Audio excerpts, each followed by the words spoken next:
You've been lied to. That vast green sea you see on Google Earth, the Amazon rainforest, was never untouched. Contrary to what your school books claimed, it wasn't a pristine wilderness. It was a civilization, a living, breathing network of cities, a place where millions thrived long before Columbus ever crossed the ocean. Yes, millions. That's more people than live in most modern nations today. And yet, there's almost nothing left. No pyramids, no crumbling palaces, no colossal temples. Just jungle and silence. But beneath that silence lies the story of an entire civilization the Earth tried to forget. And in the next few minutes, we're going to uncover it. From the skies through the soil. Oh, and by the way, remember the pyramids? They weren't the tallest. I'll explain at the end. Let's rewind the clock. Not to 500 years ago, not even 1,000, but to a time when the Amazon buzzed with life, when it sounded more like a city street than a jungle. But here's the kicker. We didn't even know it existed until we flew over it. Enter LiDAR. LiDAR, light detection and ranging, is basically a laser that can see through trees. In 2009, researchers used it to scan a part of the Bolivian Amazon. They expected to find a few oddities, maybe remnants of farmland or old paths. What they found broke history. Massive geometric earthworks, circular villages, lined roads, ceremonial causeways, cities with plazas, central roads, canals, all hidden beneath the forest. One of the most famous sites? Kuhikugu near Brazil's upper Xingu River. It was once home to up to 50,000 people, surrounded by satellite villages. Think about that. That's the size of a small modern city, in the middle of what we thought was untouched wilderness, and Kuhikugu wasn't alone. We now know of over 1,000 of these sites scattered across the Amazon. Some are connected by 10-20 kilometer-long roads perfectly aligned to cardinal directions. Some have moats. Some have ceremonial mounds, ring ditches, and even fish farms. These weren't random tribes. They were urban planners, hydrologists, engineers, city builders. And yet we forgot them. So who were they? They weren't a single empire like the Inca, each with its own language, traditions, and territory, but sharing tools, techniques, and roads. Many lived in ring-shaped villages. Think of a perfect circle about 300 meters across, houses around the outside, a central communal plaza inside, paths radiating out like spokes on a bicycle wheel. Even at that time, this kind of urban planning was unheard of in much of Europe.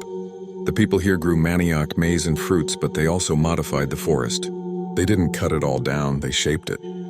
They grew clusters of useful trees, the Brazil nut, cacao, peach palm, in what looked like wild jungle. Today we call these areas forest gardens, but they were the result of centuries of intentional cultivation. And how do we know this? The soil, now brace yourself. When Europeans arrived in South America in the 1500s, they brought with them more than swords. They brought disease, smallpox, influenza, measles. Entire communities collapsed, villages emptied. Fields overgrew, roads disappeared. The jungle crept in and swallowed everything. This is what some historians now call the Great Dying.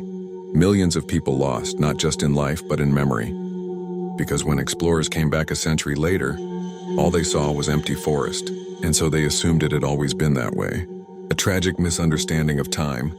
Imagine if someone came to New York 100 years after a pandemic wiped it clean, with no knowledge of skyscrapers, no context. They'd assume the land had always been forest. That's what happened here, except on a continental scale. For centuries, scientists dismissed the idea of ancient cities in the Amazon. It didn't fit the narrative. The soil was too poor, they said. You couldn't grow food for millions. The rainforest was too harsh, too wild, too savage. It was easier to imagine the Amazon as a place of isolated tribes and chaotic nature. But nature had been edited, because these people, long before we thought it was possible, had solved the Amazon. They created Terra Preta. Terra Preta, or Dark Earth, is one of the most mysterious achievements of pre-Columbian civilization. Its soil, rich in carbon, nutrients, and charcoal. It doesn't wash away in the rain. It gets better the more you plant in it. And it doesn't exist naturally. It was made by humans, thousands of years ago. When researchers tested it, they found something shocking. It was better than any modern fertilizer. And it wasn't a fluke. You can find patches of Terra Preta across the Amazon, near ancient settlements. That's when archaeologists started connecting the dots. The roads, the mounds, the canals, the fish farms, the forest with unusually high concentrations of fruit trees, the soil that shouldn't exist. Suddenly, the Amazon stopped being a wilderness. It became a lost civilization, or better yet, a forgotten continent. Now, why does this matter? Because we've been telling the wrong story. We thought humans were destructive by nature, that wherever we go, we ruin the land. But these people did something else. They built with the forest. They shaped it, fed it, and let it feed them in return. We lost more than cities. We lost ideas, possibilities, knowledge that could help us today, especially as we face climate change, soil depletion, and the myth that progress must come at nature's expense. And the most controversial part? We still haven't fully acknowledged it. Most maps still show the Amazon as pristine. Textbooks barely mention Kuhikugu or Terra Preta. We don't teach it in schools, but maybe we should. Because this isn't just the story of the Amazon, it's the story of what happens when memory fades. And when we dare to recover it, nature didn't erase this city. We did, with our forgetting, with our silence, but now, you know, and that matters. If this made you question everything we were taught about ancient civilizations, then wait until you hear about the structure that once towered over even the Great Pyramid. Yes, taller than the pyramids, but unlike them, it's now just dust. Click on the end screen to uncover the story of the Great Ziggurat of Babylon. You won't believe what's hidden beneath the sands.